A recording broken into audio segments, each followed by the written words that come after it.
నమశంకరాయ.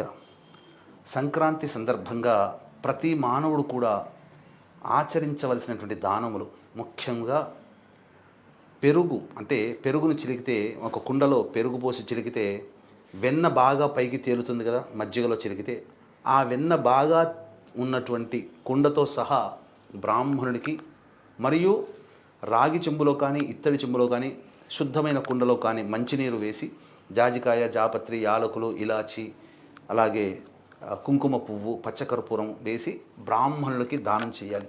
వీటితో పాటుగా ఈ రోజున కంబళి, అలాగే నల్ల నువ్వులు, అలాగే కూష్మాండము దానము చేయాలి. విధిగా ప్రతి మానవుడు తమ తల్లిదండ్రుల రుణం తీర్చుకోవడం కోసమే పిండ ప్రదానము, తర్పణము అనేటువంటిది చేయాలి.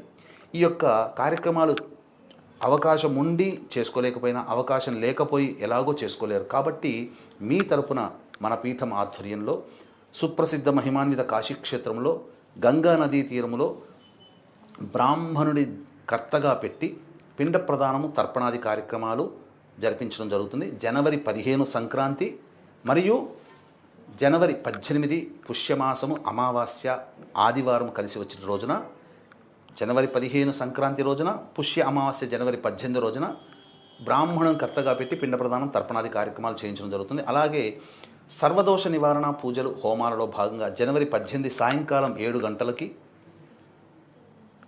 ప్రత్యంగిర, పగడాముఖి, రాజశ్యామల, వారాహి, ధూమవతి, శనీశ్వర, మృత్యుంజయ, సుదర్శన హోమాది కార్యక్రమాలు జరిపించి శక్తిపాతం చేసినటువంటి కరుంగలి మాల ఇవ్వడం జరుగుతుంది. స్క్రీన్పై కనిపిస్తున్నటువంటి నెంబర్కి కాంటాక్ట్ చేసి మీ గోత్రనామాదులు నమోదు చేసుకోవచ్చు.